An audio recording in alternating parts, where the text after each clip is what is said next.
In this video, you will learn how to link NeuroQuantum artificial chatbots to the WordPress platform. Go to the left panel, under the Integration menu, and look for the Integration Documents option. On the next screen, you will see the Download option for WordPress. Click on Download and save the .zip file.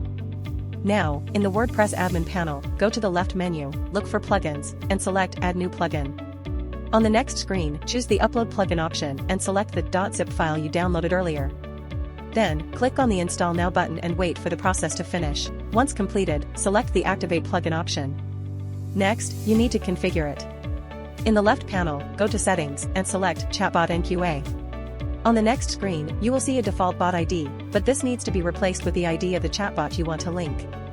You can find this ID in the Share section of the chatbot, under the Share Link option. The bot ID consists of all the numbers and letters after the equal sign symbol. It is very important to include the links of the web pages where you want your chatbot to appear in the Allowed Domains section. Copy your bot ID and paste it into the WordPress configuration section. Finally, click Save Changes. You will now be able to see the NeuroQuantum artificial chatbot in the list of plugins.